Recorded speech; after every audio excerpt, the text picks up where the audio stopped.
주의 말씀은 내 발의 등이요 내 길의 빛이니이다.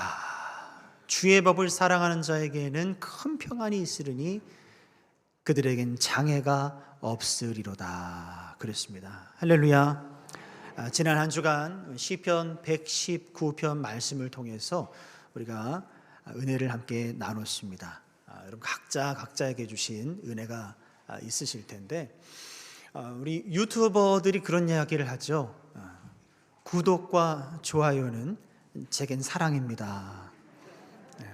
또는 구독과 좋아요는 제게 큰 힘이 됩니다. 이런 이야기를 하는데, 집회를 마치고 나서 어제 성도님들이 제게 카톡으로 문자로 본인들이 받은 은혜를 이렇게 나눠주신 분들이 계세요.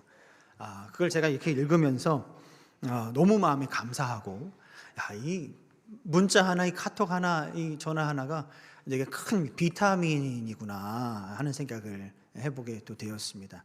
사랑하는 성도 여러분, 여러분 각자에게 주신 하나님의 그 비타민과 같은 그 은혜의 말씀 붙잡고 이번 사순절 동안 승리하실 수 있기를 주님의 이름으로 축원합니다. 또 우리 새벽에 나왔던 우리 아이들, 우리 사랑하는 자녀들, 그 꾹꾹 눌러 쓴 그 기도 제목을 보면서 이 아이들이 또 이 시간 얼마나 또 진지한가, 또 이 기도의 제목 하나하나에 대해서 얼마나 간절한가라고 하는 것을 느낄 수 있었습니다. 우리 사랑하는 청년들, 또 우리 청소년들, 또 우리 어린 아이들 하나하나 그 바라는 그 기대와 간구를 따라서 아름다운 열매가 풍성하게 맺어지는 우리 다음 세대, 우리 자녀들의 삶이 되기를 간절히 바랍니다. 그와 같은 마음으로 여러분들 마음을 모아주시고, 하나님, 우리 대구 평강교회 울타리 안에 있는 우리 사랑하는 자녀들, 다음 세대들, 그 기도의 열매를 맺어가며 하나님 깊이 알아가는 우리 자녀들 되게 해달라고 함께 기도해 주시고 또 응원해 주시고 격려해 줄 수 있었으면 좋겠습니다.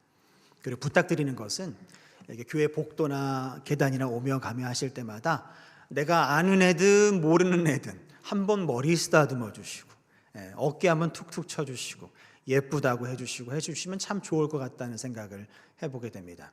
반대로 제가 교육부에 갈 일이 있으면 어른들 보면 꼭 인사 잘하라고 제가 그렇게 시키도록 하겠습니다. 서로 그렇게 세워주고 격려하고 축복하는 그런 우리 공동체가 또 되었으면 좋겠습니다. 우리 장로님께서 말씀하신 것처럼 오늘 사순절이 시작이 되어졌습니다. 사순절의 시작은 지난 수요일, 재의 수요일, 애쉬 웬즈데이라고 하죠. 재를 뒤집어 쓰는 날인 거예요. 그 의미가 무엇일까요? 종려나무 가지. 종려나무는 사실 이스라엘을 상징하거든요. 이스라엘 백성들을 상징합니다. 근데 그 종려나무 가지를 불에 태우면 재가 남잖아요. 그 재에다가 올리브 기름을 이렇게 섞어가지고 이렇게 개어냅니다. 그리고 그것을 가지고 이렇게 엄지로 찍어서 서로의 이마에 십자가를 이렇게 거주면서 창세기 3장 19절 말씀인가요? 너는 흙이니 흙으로 돌아갈지어다 라고 하는 이 말씀을 서로 이렇게 전하는 것이죠. 정말 먼지와도 같은, 정말 죄인에 불과한, 아무것도 아닌 하나님의 은혜로밖에 살 수 없는 그런 존재라고 하는 것을 깨달으면서 예수 그리스도의 그 순환과 예수 그리스도의 그 십자가의 그 죽음의 의미를 다시 묵상하고 되새기면서 나의 신앙의 정말 양분으로 삼는, 정말 신앙의 성장과 성숙이 있는 그런 시간을 보내는 때가 바로 사순절이라고 할 수가 있습니다. 이 사순절에서 여러분 주일은 빼는 건 아시죠? 왜냐하면 주일은 아무리 사순절 안에 있다 할지라도 작은 부활절이라고 이야기합니다. 주일은 무조건 기쁨, 주일은 무조건 소망, 주일은 무조건 긍정적으로 하나님을 찬양하며 나아가는 날이라고 하는 사실이죠. 그래서 주일은 뺀 나머지 40일을 이렇게 쭉 일정을 가면서 성금요일 예배를 드린 그 다음날 토요일까지 사순절을 우리가 지키게 되어집니다. 중요한 질문 하나는 이 사순절을 우리가 어떻게 보내야 할 것인가? 이 사순절, 우리가 매년마다 찾아오는, 매년 경험하는 사순절이라고 해서 우리가 그냥 그대로 보내야 할 것인가? 아니죠. 올해 2023년 코로나19 팬데믹, 이것이 엔데믹으로 가는 이 상황 가운데 우리에게 주신 첫 번째 이 사순절을 우리가 어떤 마음으로 보내면 좋을까라고 하는 이 질문을 여러분 스스로 꼭 한번 붙잡아 봤으면 좋겠습니다. 바로 그렇게 이제 사순절을 우리가 맞이하게 된 우리 사랑하는 대구 평강교회 성도들에게 오늘 말씀을 통해서 사도 바울이 두 가지를 권면하고 부탁을 하고 있습니다. 여러분, 그 말씀에, 그 권면에 귀를 기울이시길 바랍니다. 사도 바울이 오늘 우리에게 주는 첫 번째 부탁, 첫 번째 권면은 무엇인가 하면 바로 믿음을 다시 붙잡으십시오 라고 우리에게 권하고 있습니다. 한번 저를 따라 하실까요? 믿음을 다시 붙잡으십시오. 오늘 말씀 15절 말씀 함께 읽겠습니다. 사도 바울의 고백입니다. 시작. 미쁘다 모든 사람이 받을 만한 이 말이여, 그리스도 예수께서 죄인을 구원하시려고 세상에 임하셨다 하였도다. 죄인 중에 내가 괴수니라. 아멘. 네. 오늘 이 말씀을 어떻게 시작을 하고 있습니까? 미쁘다라고 시작을 하고 있습니다. 미쁘다. 미쁘다는 게 무슨 말이죠? 예쁘다는 뜻인가요? 아니죠. 예. 믿을만하다라고 하는 뜻입니다. 원어로 보면 이 헬라어 쓰고 있는 단어가 피스티스라고 하는 말을 쓰고 있습니다. 피스티스, 미쁘다, 믿음을 이야기하고 있는 거예요. 무엇을 믿는다는 것입니까? 바로 그 다음에 나오고 있는 말이죠. 그리스도 예수께서 죄인을 구원하시려고 세상에 어떻게 하셨다고요? 임하셨다라고 하는 이 사건, 이 사실을 나는 믿는다고 사도 바울은 고백을 하고 있는 것입니다. 금방 말씀드린 것처럼 미쁘다, 믿음이라고 하는 것은 피스티스라고 말씀을 드렸습니다. 근데 바로 이 피스티스라고 하는 말에서 무엇이 나왔는가 하면 피스톤이라고 하는 말이 나오게 되는 거예요. 여러분, 피스톤 잘 아시죠? 그렇죠? 피스톤이 뭘 움직여요? 엔진을 움직이게 하고 자동차도 움직이게 하고 또 기차도 움직이게 하고 배도 움직이게 하고 기계를 작동시켜서 어떤 생산품을 만들어내기도 하고 이런 여러 가지 생산적인 일들을 우리 안에 역동을 일으키고 나타내는 것이죠. 그 피스톤이라고 하는 것을 가만히 보면 이 실린더라고 하는 이 방이 있잖아요.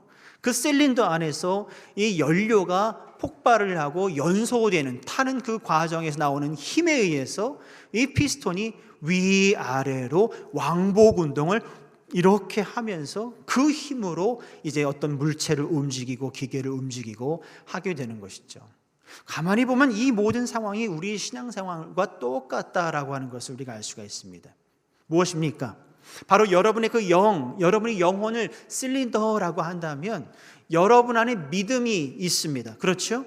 그 안에 성령께서 역사하실 때 성령의 기름 부으심, 성령의 그 폭발적인 역사, 성령의 능력에 의해서 그 피스톤이 왕복 운동을 하는 거예요. 여러분 안에 있는 믿음이 죽은 듯 가만히 있는 것이 아니라 그 믿음이라고 하는 것이 막 역동하고 움직이기 시작을 하는 거예요. 그것이 바로 신앙이라고 할 수가 있는 것입니다. 이 믿음이, 이 피스톤이 가만히 잠들어 있으면 뭔가 문제가 좀 있는 거예요. 근데 중요한 것은 이 움직이는 이 믿음, 이 움직이는 이 피스톤이 주는 그 힘은 반드시 연결되어져야 합니다. 무엇과 연결되어져야 할까요? 성도의 삶과 연결되어져야 하고, 교회 공동체와 연결되어져야 하고, 섬김과 나눔과 연결되어져야 하고, 여러분의 헌신과 수고와 연결이 되어져야 한다는 것입니다.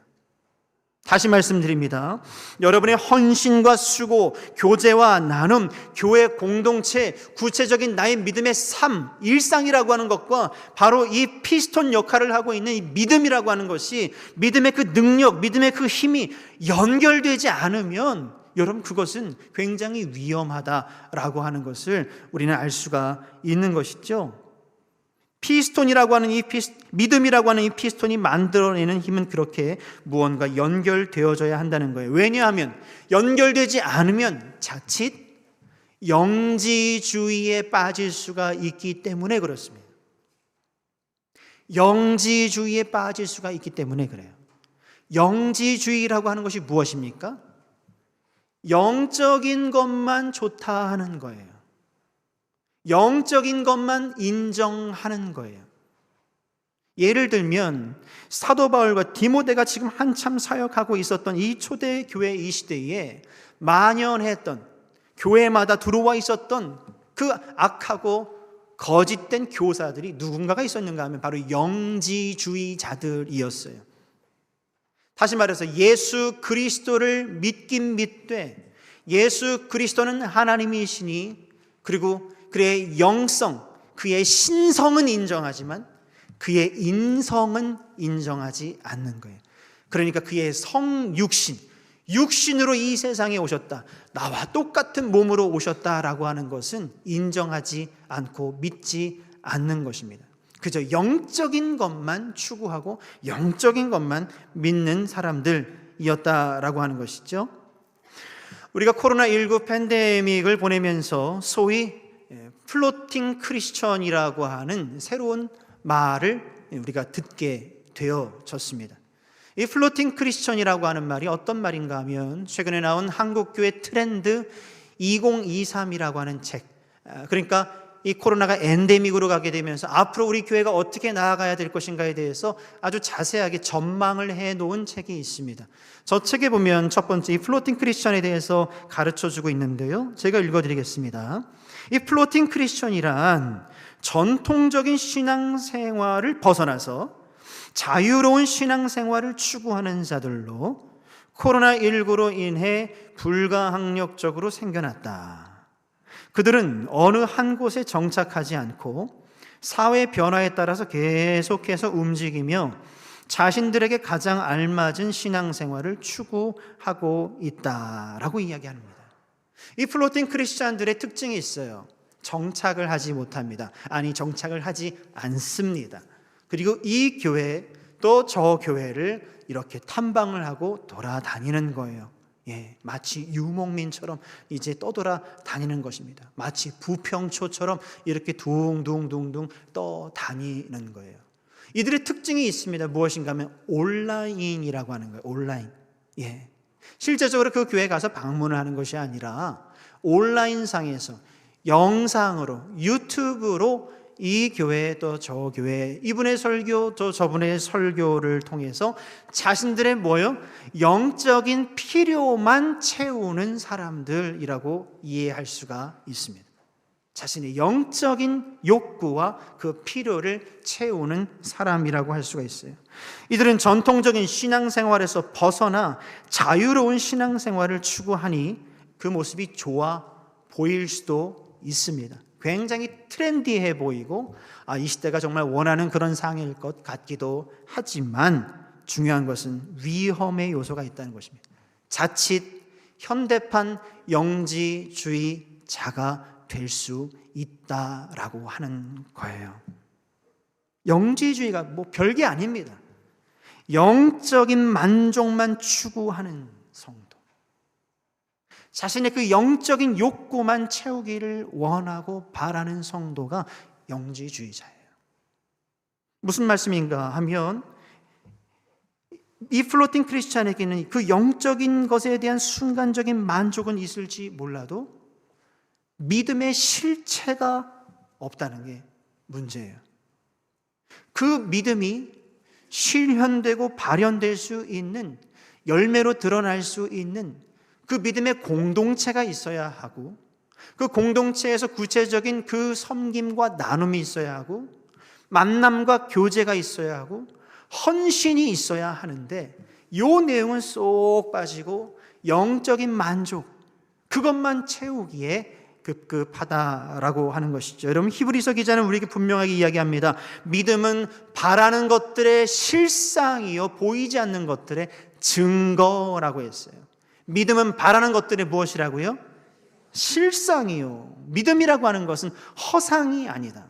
믿음이라고 하는 것은 가상세계가 아니다. 믿음이라고 하는 것은 리얼리티, 현실이다. 우리 눈앞에 드러나는 모습이다. 지금 우리가 함께 모여서 예배하는 이 공동체, 바로 이것이 우리의 믿음의 현장이어야 한다고 이야기를 하고 있는 것입니다. 사도 바울은 바로 이것을 경계하고 있는 거예요. 바로 이것을 경계하고 있는 거예요. 믿음만 추구하고 영적인 것만 추구하고 헌신이 없고 교제가 없고 나눔이 없고 현장이 사라져버린 그런 신앙, 성육신이 빠져 있는 그런 신앙생활은 바람직하지 않다고 우리에게 지금 가르쳐주고 있는 것입니다.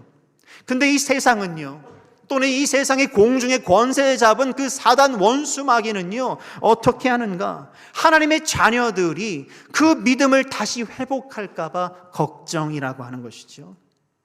사랑하는 성도들의 그 믿음이, 그 피스톤의 그 역사와 그 능력과 그 힘이 마치 이 교회 공동체와 다시 연결이 되어질까 봐, 다시 헌신과 그 나눔의 자리로 나아올까 봐, 그 모든 섬김의 자리로 연결이 되어질까 봐 걱정이고 불안해 할 거다라고 하는 사실입니다. 여러분, 출애굽기 말씀을 보시면요, 하나님께서 이스라엘 백성들을 그 출애굽을 시키셔서 약속의 땅 가나안 땅으로 인도해 주시기로 이제 마음을 먹으셨어요. 그래서 하나님의 사람 모세를 택하여 주시고 모세에게 말씀을 주시죠. 이제 내가 너를 통해서, 너의 형 아론을 통해서 내 백성을 이제 출애굽시킬 거다. 약속의 땅으로 인도해 낼 거다. 그러기에 너는 이제 누구에게요? 바로에게 가서 내 말을 전해라. 내가 내 백성을 이제 이끌 것이라고.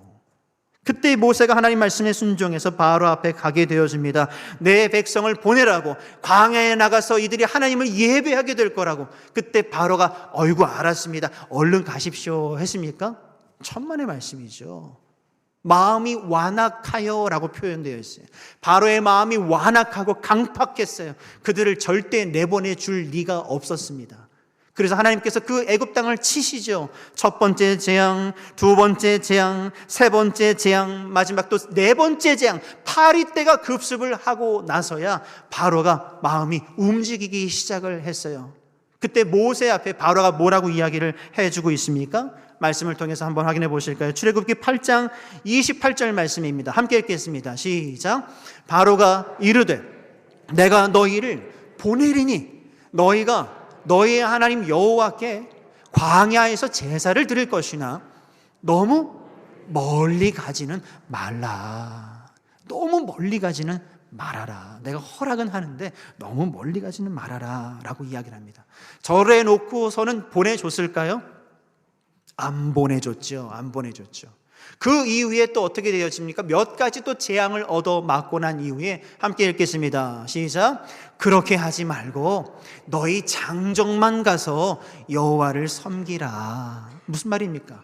너희 자녀들은 두고 가라. 너네만 가서 예배하고 오면 되지 않냐 라고 바로가 그렇게 이야기를 하더라는 것입니다. 그래서 장정만 보내줬습니까? 천만의 말씀이죠. 그의 마음이 완악해서 보내주지 않았습니다. 그래서 또 어떻게 되어졌습니까?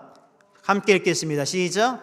바로가 모세를 불러서 이르되 너희는 가서 여호와를 섬기되 너희의 양과 소는 머물러 두고 가라. 그래, 너희 자녀까지 데려가는 건 좋다. 거기까지 허락을 하겠는데 너희 양과 소, 너희의 일터, 너희의 재산은 두고 가라. 두고 가라. 그렇게 이야기를 합니다. 그리고 나서 보내줬습니까? 천만의 말씀이죠. 쉽게 보내줄 바로가 아니었습니다. 이것도 안 되고 회유도 안 되고 하다 보니까 바로가 마지막에 선택한 것이 무엇일까요? 협박입니다. 함께 읽겠습니다. 바로가 모세에게 이르되 너는 나를 떠나가고 스스로 삼가 다시 내 얼굴을 보지 말라. 네가 내 얼굴을 보는 날에는 어떻게 해요? 죽으리라 라고 협박까지 하게 되어집니다. 여러분, 이게 사단의 모습입니다.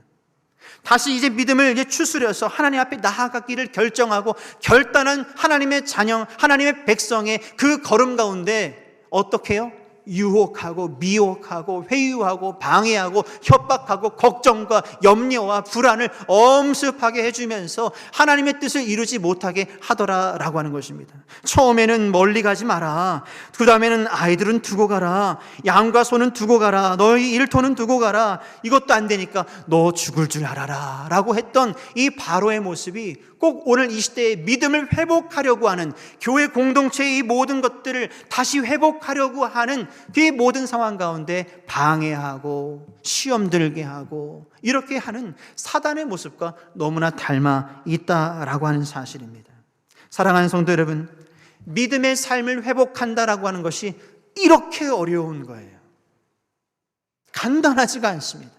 우리가 믿음을 다시 회복하고 추스려서 다시금 하나님 나라를 위해서 다시금 그 교회 공동체를 건강하게 세우고 하나님 기뻐하시는 일을 감당하는 그 삶으로 나아가는 이 과정이 결코 쉽지 않다라고 하는 것, 끝까지 우리를 붙잡고 있는 오늘 이 바로와 같은 사단의 역사와 사단의 그 힘이 있다는 것을 우린 부정할 수는 없다는 것입니다. 이것을 너무나 잘 알고 있었던 사도 바울, 그 사도 바울이 그 사랑하는 아들, 정말 그 제자, 그 디모데를 향해서 이야기를 하는 거죠. 에베소의 이런 거짓 교사들과 영적 싸움을 한 디모데에게, 이런 영지주의자들과 지금 한참 싸우고 있는 디모데에게, 소아시아의 교회를 말씀으로 세워가고 있는 이 디모데에게, 젊음을 바치고 열정을 들이고 있는 이 디모데에게 용기를 내라고, 잘하고 있는 거라고, 그게 맞는 거라고, 믿음을 다시 세우라고, 가지라고 디모데를 지금 응원하고 격려하고 있다는 사실입니다. 오늘 말씀 이후에 나오는 18절과 19절 말씀 함께 읽겠습니다. 사도 바울의 음성으로 듣습니다. 함께 읽겠습니다. 시작. 아들 디모데야, 내가 내게 이 교훈으로서 명하노니 전에 너를 지도한 예언을 따라 그것으로 선한 싸움을 싸우며 믿음과 착한 양심을 가지라. 어떤 이들은 이 양심을 버렸고 그 믿음에 관하여는 파선하였느니라. 아들 디모데야, 아들 디모데야, 믿음을 붙잡아야 된다. 믿음을 붙잡아야 된다. 내가 보니 그 믿음에 관하여, 믿음에 있어서 파선한 사람들이 왜 그렇게 많은지 모르겠구나. 아들 디모데야, 이 시대가 어둡고 혼탁할수록 믿음을 붙잡고 그 믿음에 파선한 이들을 건져내고 구원하는 그 일에 열심을 내어야 한다. 열심을 내어야 한다. 지금 그 말씀을 하고 있습니다. 사도 바울이 오늘 이 시대 2023년 오늘 우리에게도 여러분에게도 동일한 음성으로 권면해 주고 있습니다. 어떻게 해요? 대구 평강교회 교우들이여 믿음을 꼭 붙잡으시기 바랍니다. 대구 평강교회 교우들이여 믿음을 꼭 붙잡으시기 바랍니다. 아멘입니까? 사랑하는 성도 여러분, 이번 사순절 기간 동안에 여러분의 그 믿음의 자리, 신앙의 자리를 확인을 한번 해보세요. 이건 누가 확인을 해줄 수가 없어요. 자기가 확인해야 돼. 내 신앙의 자리, 내 지금 믿음의 상태는 어떠한가. 그리고 오늘 사도 바울의 권면을 가볍게 듣지 마시고 그 믿음을 다시 붙잡아 일으켜 세우실 수 있는, 여러분의 그 믿음이라고 하는 이 피스톤이 역동할 수 있도록, 지금 이게 쉬고 있는 분은 혹시 안 계십니까? 그 실린더 안에서 지금 가만히 쉬고 있는 분은 안 계세요? 이게 막 역동하고 움직여야 되는데, 거기서 나오는 에너지로 우리가 섬김의 자리, 헌신의 자리로 나와야 되는데, 여러분 지금 잠들어 있는 분은 혹시 안 계십니까? 여러분의 그 믿음을 돌아보실 수 있기를, 그런 이번 사순절 기간이 될 수 있기를 주님의 이름으로 축원합니다. 믿음을 다시 붙잡으라는 거예요. 두 번째, 우리에게 사도 바울이 권면하는 내용이 무엇입니까? 그것은 바로 복음을 확실하게 붙잡으십시오입니다. 복음을 확실하게 붙잡으라는 것입니다. 저를 따라하겠습니다. 복음을 확실하게 붙잡으십시오. 제가 오늘 사순절 첫 번째 주일을 맞아서 사순절 기도문을 하나 준비를 해왔습니다. 화면을 보시고 여러분 함께 하실 때 제가 읽겠습니다. 낭독하겠습니다. 하나님, 사순절이 시작이 되어 우리 삶에 더 큰 의미를 부여할 수 있는 시간입니다. 이제부터 40일 동안 저희가 제자로서의 길을 걸어가며 당신과의 관계를 더욱 깊게 만들어가기를 원합니다. 저희가 허락되지 않은 사소한 일들이나 육적인 욕구들로 인해 당신과 멀어지지 않도록 도와주시고 저희를 인도하여 당신과 가까워질 수 있게 하십시오. 저희의 몸과 마음, 영혼이 더욱 강건해지기를 기원하며 당신과의 교제를 통해 이루어질 은혜를 더욱 갈구합니다. 사순절이 끝나면 저희가 더욱 아름다운 인격이 되고 이 세상에서 더욱 긍정적인 영향을 미칠 수 있기를 바랍니다. 감사합니다. 아멘. 아멘입니까? 예. 근데 이 기도문을 제가 쓴 게 아니에요. 누가 썼을까요? 이것은요, 챗 GPT가 썼습니다. 챗 GPT AI에게 제가 이렇게 넣어봤어요. 사순절 기도문 작성해 줄래? 물음표 엔터 탁 치니까 몇 초 걸렸게요? 2초 걸렸습니다. 2초 걸렸어요. 너무 잘 썼죠? 참 세상이 편리해졌어요. 세상이 엄청 발전하고 있습니다. 세상에 챗 GPT가 논문도 쓰고요. 조 단위가 아니라 경 단위의 자료들을 정말 싹 끌어모아서 그 질문에 대해서 아주 명쾌하게 답을 이렇게 해주고는 있습니다. 나중엔 설교문도 써줄 것 같아요. 정말 놀라운 발전입니다. 근데 여러분, 금방 저 기도문을 우리가 함께 보셨지만 무언가 어색한 데가 있습니다. 뭔가 어색한 데가 있어요. 화면 한번 보여주실까요? 뭐가 어색할까요?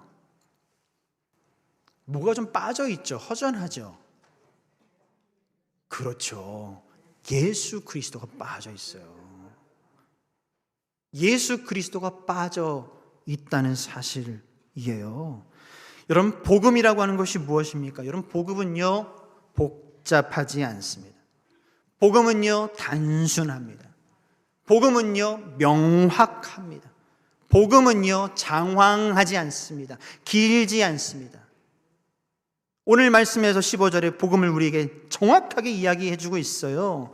이보다 잘 정리할 수가 없을 겁니다. 그리스도 예수께서 죄인을 구원하시려고 세상에 임하셨다. 이것이 바로 복음의 핵심이고 그 내용입니다. 그리스도 예수께서 죄인을 구원하시려고 세상에 임하셨다는 거예요. 여러분, 문해력이라고 하는 것이 뭔지 아시죠? 문해력. 어떤 글을 읽거나 책을 읽고 난 이후에 그 내용과 핵심을 잘 이해하고 파악할 수 있는 힘, 그것을 우리가 문해력이라고 합니다. 그래서 우리 아이들 학교에서 또 여러 가지 책을 읽고 공부하는 가운데 문해력을 키워주기 위해서 우리 부모님들이 애를 많이 쓰지 않습니까? 저는 동일하게 영적인 문해력도 있다고 생각을 합니다. 영적인 문해력 무엇인가 하면 하나님의 말씀을 읽고 이 생명의 말씀을 듣고 할 때에 그 안에서 예수 그리스도를 볼 수 있어야 하는데, 이 시대의 많은 그리스도인들이, 이 시대의 많은 사람들이 같은 말씀을 보고 같은 복음을 듣는데 그 안에서 예수 그리스도를 보지 못하고 예수 그리스도를 놓치고 있고 예수 그리스도를 만나지 못하고 있다라고 하는 것이 바로 영적인 문해력이 지금 무너지고 있다 라고 하는 것이 바로 문제라면 문제인 것입니다. 사단은요, 우리로 하여금, 여러분으로 하여금 복음을 듣게 해요. 말씀을 듣게 합니다. 그런데 중요한 것을, 그것을 온전하게 듣게 하지는 못하고 부분적으로 듣게 한다는 게 문제예요. 오늘 이 말씀 가운데서도 그리스도 예수께서 죄인을 구원하시려고 세상에 임하셨다라고 하는 이 복음을 우리가 들을 때, 같은 복음을 들었는데 누군가는 죄인을 구원하시려고 임하셨다, 또는 누군가는 이 세상에 임하셨다, 또 누군가는 임하셨다, 이것만 듣는 거예요. 정작 중요한 건 뭐예요? 누가 임하셨는가에 대해서는 그것을 우리가 흘려 듣게 한다라고 하는 사실이에요. 누가요? 사단이. 누가 임하신 것입니까? 이 세상을 구원하기 위해서, 우리 죄인들을 구원하기 위해서 누가 임하신 거예요? 이 세상에 어떤 사람들은 이야기합니다. 그 누가가 누구냐 하면 바로 안산홍이다, 그 누가가 이만희다, 그 누가가 문선명이고 정명석이다, 그렇게 이야기를 합니다. 여러분, 분명하게 대답할 수 있어야겠습니다. 이 세상을 구원하기 위해서, 우리 죄인들을 구원하기 위해서 이 세상에 오신 분, 임하신 분, 그분은 누구이십니까? 예수 그리스도밖에 없다는 거예요. 예수 그리스도. 온 우주와 과거와 현재와 미래를 통틀어서 여러분을 구원하신 그 그리스도, 그 메시아는 오직 한 분, 그 기름 부으심 받은 자는 예수 그리스도 뿐이다 라고 하는 이 확신, 이 명확한 이 진리, 이 복음을 여러분 마음에 새기실 수 있는 이번 사순절 기간이 될 수 있기를 주님의 이름으로 축원합니다. 사도 바울은 우리에게 이것을 권면하고 있는 것이죠. 사랑하는 성도 여러분, 이번 사순절 기간을 우리가 어떻게 보내야겠습니까? 사도 바울은 오늘 15절 말미에 이렇게 고백합니다. 죄인 중에 내가 괴순이라. 죄인 중에 내가 괴순이라. 이 말은 어떤 의미가 있지요? 이 세상의 많은 죄인들 가운데 첫 번째 죄인, 가장 극악하고 무도한 그 첫 번째 죄인을 세우라면 그 사람이 바로 나다. 그 사람이 바로 나다. 지금 그런 고백을 하고 있는 거예요. 근데 이 고백을 뒤집어 보면 이런 의미가 되겠죠. 하나님의 크신 은혜를 가장 많이 입은 사람이 나다. 그 크신 은혜를 가장 많이 입은 사람이 나다. 라고 지금 그 고백을 하고 있는 거예요. 말할 수 없는 하나님의 은혜를 간증하고 싶은 거예요. 정말 죄인 중에 괴수인 바울, 나 자신을 선택해 주시고 하나님의 자녀로 삼아주시고 복음을 전하는 사도로 세워주시고 성령의 기름을 부어서 말씀으로 주님 함께 하시고 하나님의 은혜가 얼마나 위대한지 그 소식을, 그 아름다운 마음을 찬양하고 나누고 싶은 거예요. 누가요? 사도 바울이요.